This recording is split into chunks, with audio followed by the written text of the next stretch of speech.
The mansion of Alistair Hayes was known throughout the city.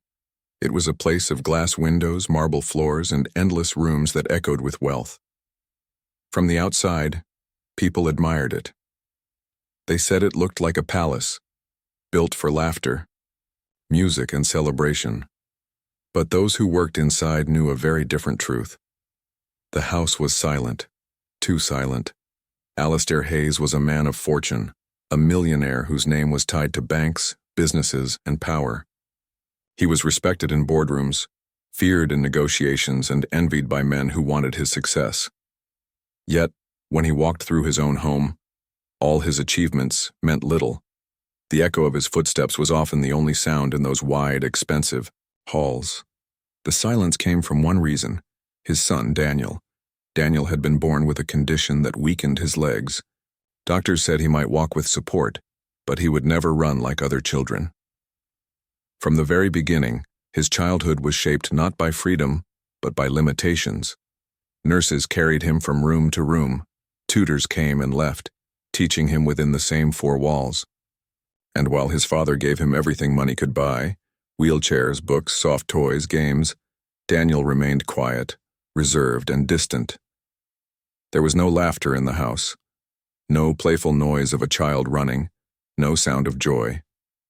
Only the ticking of clocks and the movement of servants. Alistair loved his son more than anything, but he was a man who never knew how to show it.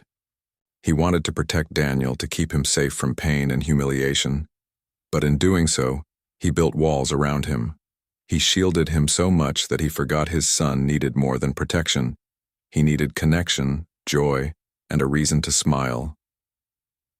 Servants treated Daniel with extreme care, almost like he was made of glass. They whispered around him. They avoided upsetting him, and though they respected him as the son of a rich man, they never truly saw him as a boy. Daniel noticed this. He noticed every look of pity, every soft tone, every step people took away from him. Slowly, he withdrew deeper into himself. There were days when Alistair would walk into his son's room and find him staring at the window. The boy's small hands pressed against the glass as if reaching for the outside world. Birds flew freely across the sky. Children played on the lawns below, but Daniel only watched. He rarely asked for anything. He rarely smiled. For Alistair, this was the greatest pain. He could solve business problems worth millions, but he couldn't solve his son's loneliness. He could buy ships, estates, and cars, but he couldn't buy the sound of his son's laughter. Every night when the house fell deeper into silence, Alistair sat alone in his study, staring at photographs of a boy who looked too sad for his age. The staff grew used to this quiet sorrow. For them, the mansion was a workplace, not a home. But among them was one man who saw the silence differently. Marcus, the cook, worked in the kitchen at the far end of the house. Unlike the others, Marcus had a warmth about him, a lightness in his step, and a habit of humming old tunes while he worked. He often tapped his foot, moved his shoulders, or clapped his hands while stirring pots or chopping vegetables. Sometimes, Daniel wandered near the kitchen, drawn by the sound. He would peek from the corner and watch Marcus move. To others, it looked silly, a big man dancing while cooking, but to Daniel, it looked magical. For the first time, he saw someone inside the mansion who wasn't weighed down by silence, but Alistair did not yet know this. To him, the mansion remained a heavy place, a palace of quiet grief, and deep in his heart, he wondered if his son would ever smile again. The story of what would one day happen in that house had not yet begun. But the silence was waiting to be broken, and it would not be broken by money, nor by status, nor by power. It would be broken by something far simpler, something human. Marcus was not like the other staff members in the Hayes mansion. Where others moved stiffly, speaking in hushed voices and showing only formality, Marcus carried himself with warmth. He was a large man with broad shoulders, dark skin, and a smile that seemed out of place in a house so heavy with silence. He had worked in the mansion for nearly 5 years. When Alistair Hayes hired him, he expected only a cook who could prepare fine dishes for formal dinners and private guests. But what arrived in Marcus was more than just a man with talent in the kitchen. He was someone who carried music in his soul. Marcus had a past few in the mansion knew about. Long before he wore aprons and handled silver pans, he had been a dancer. Not a professional one who performed on stages, but someone who grew up in a small, lively community where music flowed freely. As a child, he had learned to dance at family gatherings, at weddings, in the streets with friends. Moving to music had been his way of expressing joy and hope even when life gave him little. But life, as it often does, had changed. His parents passed early, and responsibility pushed him into hard labor. He found himself cooking for others to survive. Over time, cooking became his livelihood, while dancing became only a memory. Still, he never lost the habit of swaying his shoulders or tapping his feet while stirring pots. It was his way of keeping the rhythm of life alive inside him. Daniel noticed. The boy often drifted near the kitchen, quietly, almost like a shadow.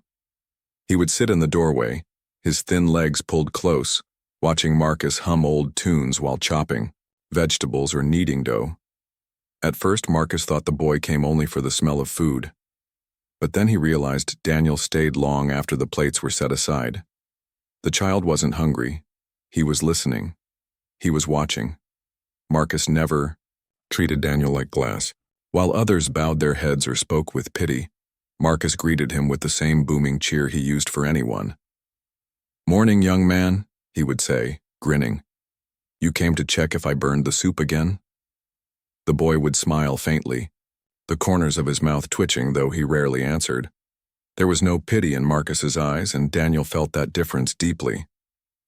Around Marcus, he wasn't the disabled boy or the fragile son of a millionaire. He was simply Daniel. Over time, a quiet bond began to grow between them.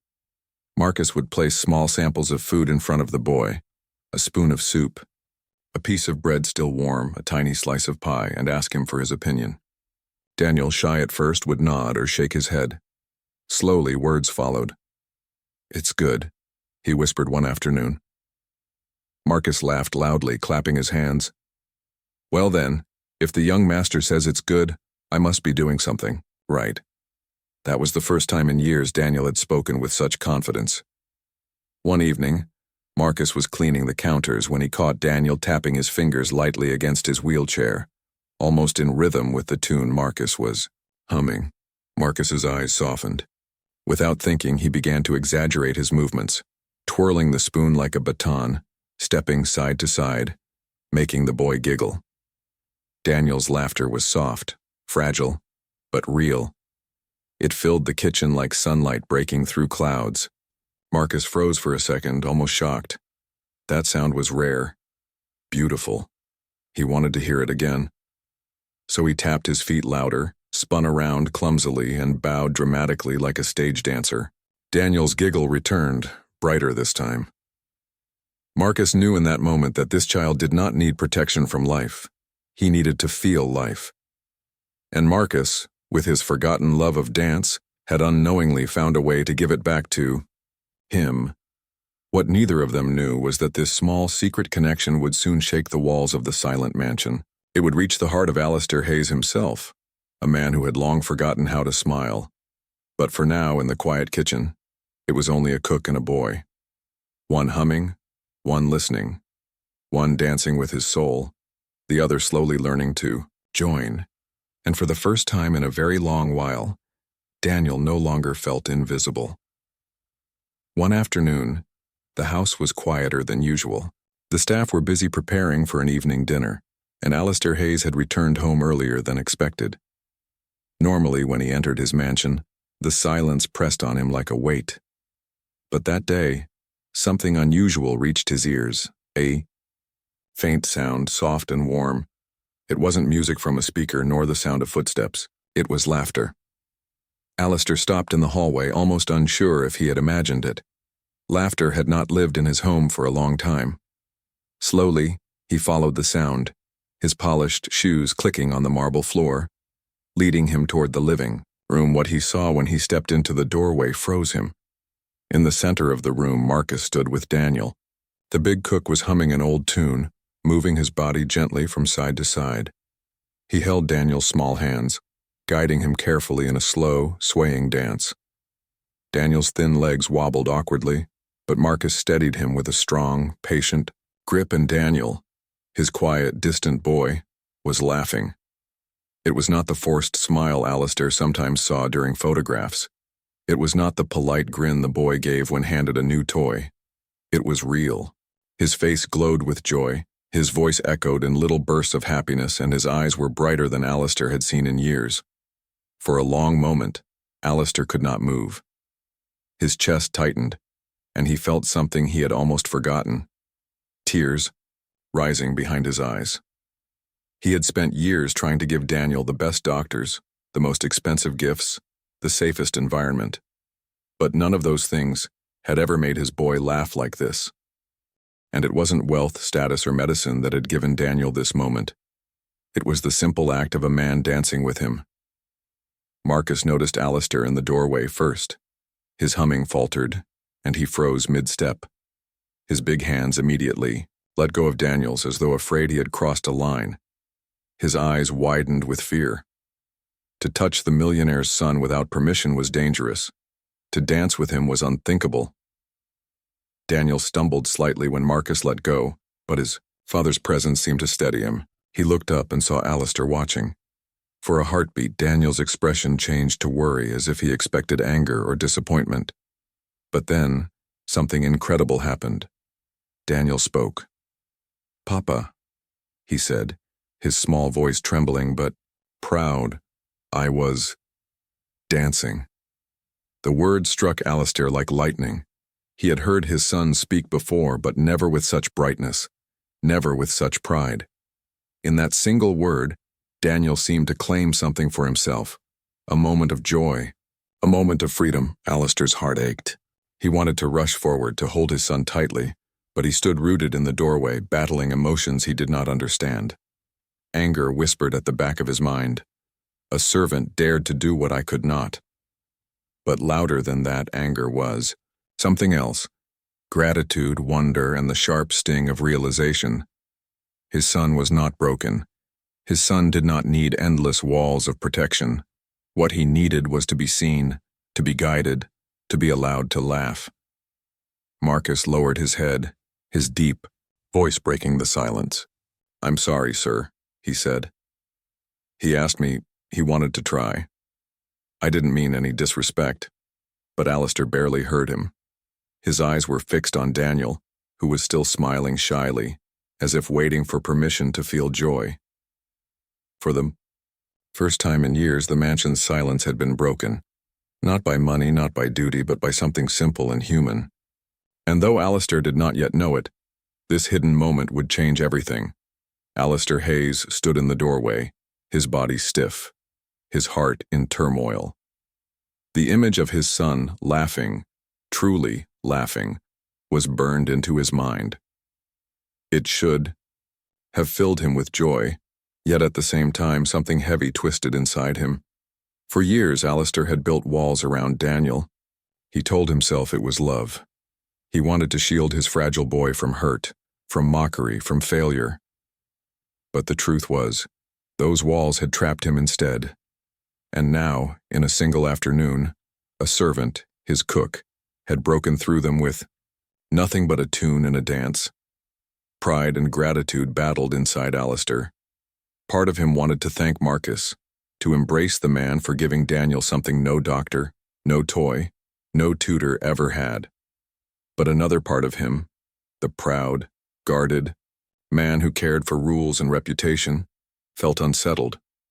He thought of boundaries. He thought of power. He thought of what it meant for his son to be guided not by him but by another. Anger whispered to him, "You are his father, not the cook, not anyone else. This is your role, your place." But then he looked at Daniel's face. The boy still stood, in the center of the room, cheeks flushed, eyes sparkling with excitement. His chest rose and fell quickly as if he had just discovered a hidden treasure, and in that small smile, Alistair saw a truth he could no longer deny. His son was happy, and happiness had been missing for far too long. The millionaire turned his gaze back to Marcus. The man's broad frame seemed smaller under Alistair's stern eyes. Marcus stood silently, his hands at his sides, as though waiting for a punishment he already expected. His eyes lowered, his shoulders tense. He looked like a man who had crossed a forbidden line. Alistair's throat tightened. He wanted to speak, but his voice failed him. Inside, memories began to rise. He remembered the first time Daniel was placed in his arms as a baby, small and fragile, the doctors explaining his condition in hushed tones.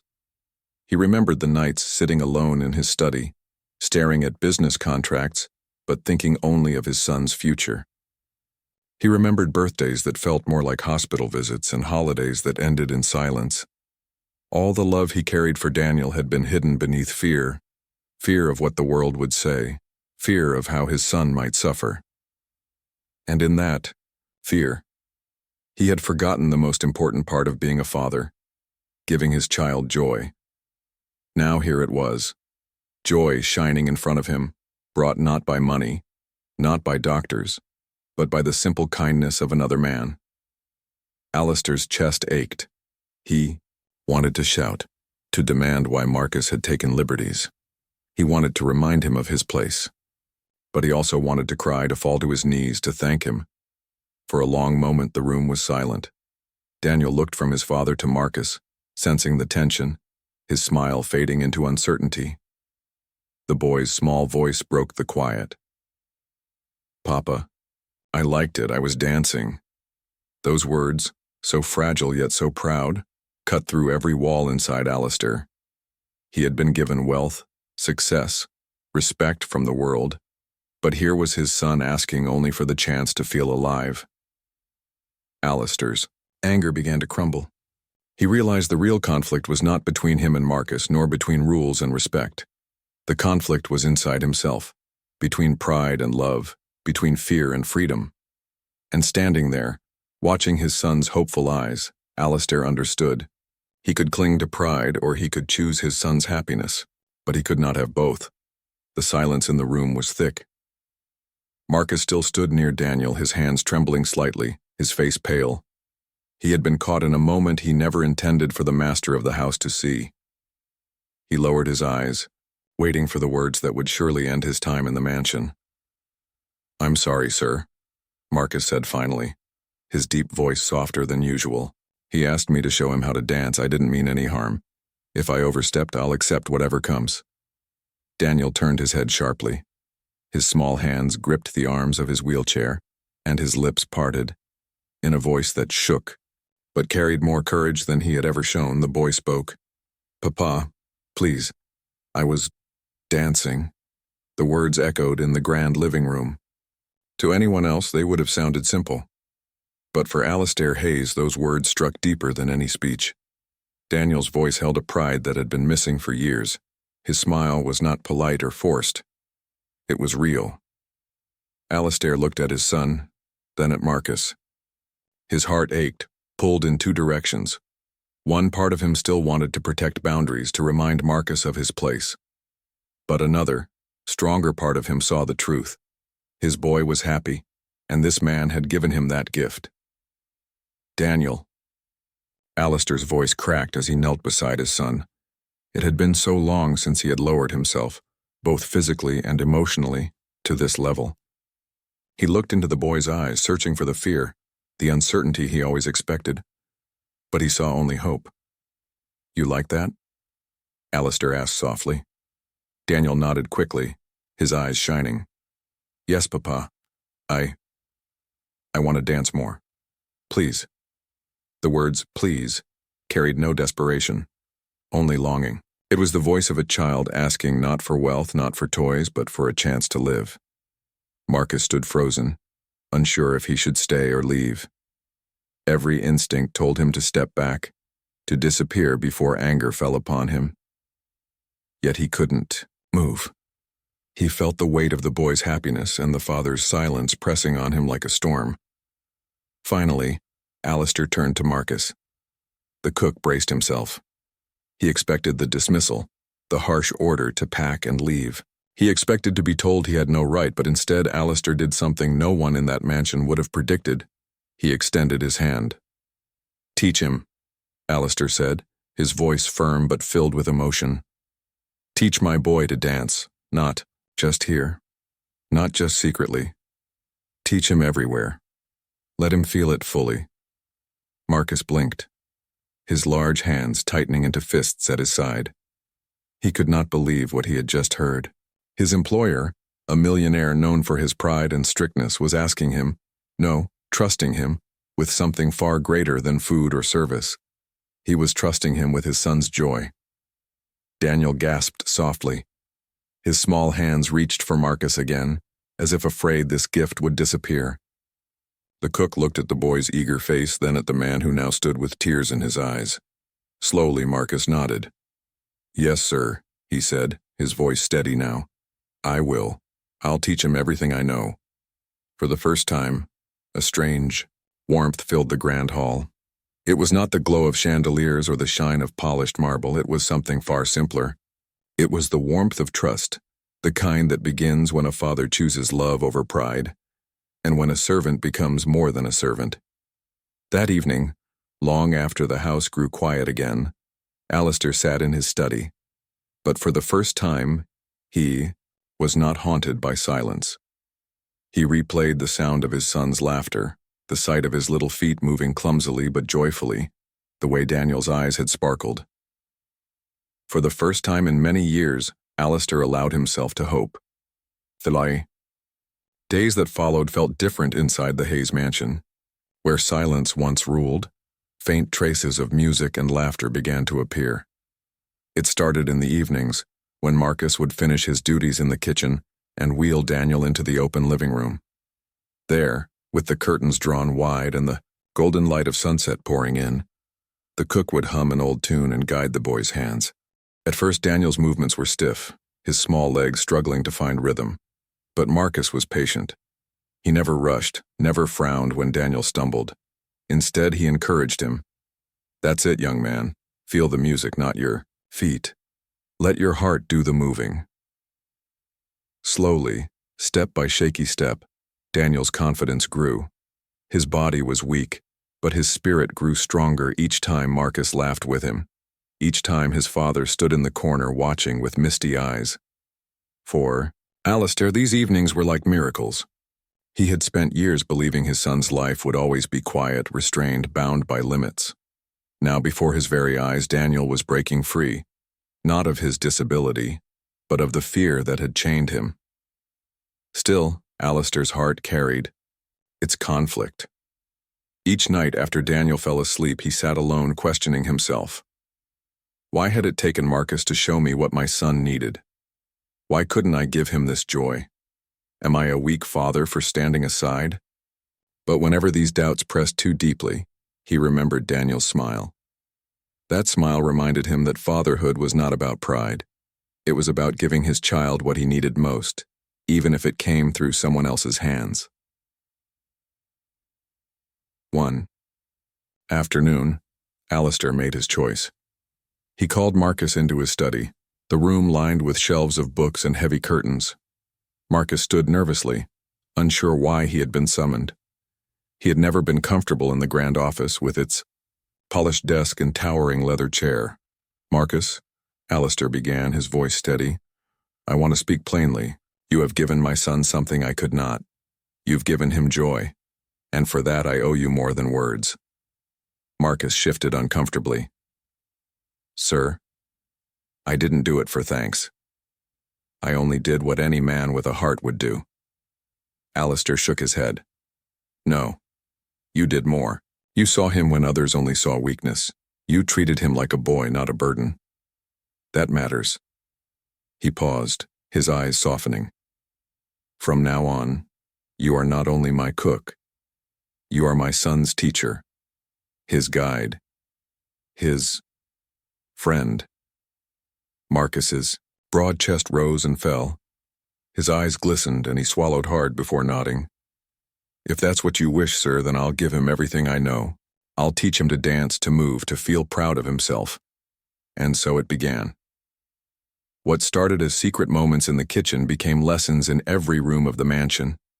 Music filled the halls, sometimes only Marcus's humming, sometimes the old gramophone records Alistair dusted off from storage. Daniel moved awkwardly at first, but with each passing day he grew braver. He laughed louder, he lifted his chin higher. Alistair often stood in the background, his heart swelling with pride, but he also stepped closer now. One evening, as Marcus guided Daniel, the boy looked at his father and whispered, "Dance with me, Papa." For a moment, Alistair froze. The thought of his polished shoes on marble floors, of moving clumsily, felt strange. But then he saw Daniel's pleading eyes.